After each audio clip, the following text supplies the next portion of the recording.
जो heavenly father, आज मैं बात करना चाहती हूँ उन लड़कियों के लिए जो यूथ है, जो लाइफ पार्टनर चूज करना चाहती है। आज हम बाइबल में देखेंगे कैसे आपने अपने लाइफ पार्टनर को चूज करना है। बाइबल में जैसे 2 चैप्टर का 22 में लिखा है, यहोवा परमेश्वर ने उस पसली को जो उसने आदम में से निकाली थी स्त्री बना दिया और उसको आदम के पास ले आया। हालेलुया। यहाँ पर क्या लिखा है, जो हर एक जो मर्द है, एक आदम है, उसकी कोई ना कोई पसली है, पर वो पसली को परमेश्वर ही है जो सही समय पर आदम के पास लेकर जाता है। Point be noted. आपने क्या देखना है कि कभी भी अगर आप स्कूल में हो, आप कॉलेज में हो, या फिर आप यूनिवर्सिटी में हो, आपने कभी भी अपना लाइफ पार्टनर खुद ढूंढने नहीं जाना। बाइबल क्या बताती है कि परमेश्वर आदम के पास ले आया। तो मैं क्या कहना चाहती हूँ, मैं ये कहना चाहती हूँ आपको सही समय पर क्या करेगा, परमेश्वर ही उस लाइफ पार्टनर के पास ले जाएगा। औरतों को ढूंढने की जरूरत नहीं है।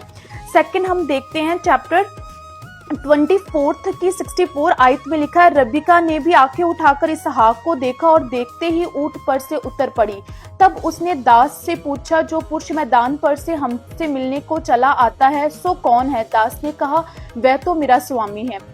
तब रिबिका ने घूंघट लेकर अपने मुंह को दाप लिया। हालेलुया। सेकंड जो बात है वो ये है कि जब आप एक धर्मी पुरुष को मिलने के लिए जाओ तो कभी भी अपने स्टैंडर्ड को नहीं दिखाना। बाइबल बयान करती है कि रिबिका का जो फादर था वो रिच था और वो ऊंट के ऊपर बैठ कर आई थी, उसके पास दास दासियां थी। लेकिन जब उसने एक धर्मी पुरुष को मैदान में ध्यान करते हुए देखा, वो आ रहा था, उसने अपने स्टैंडर्ड को छोड़ा, ऊंट से नीचे उतर आई, अपने आप को हम्बल किया।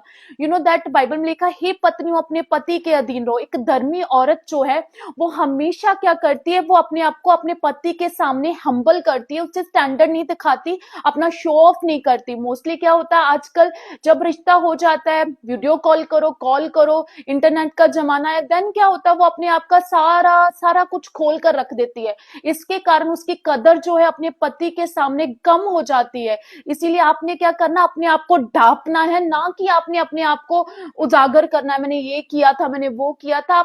आपका पास्ट इज ओवर, आप अब नए घर में जा रहे हो, तो आपने अपने पति के अकॉर्डिंग चलना है कि वो कैसे आपको लीड कर रहा है।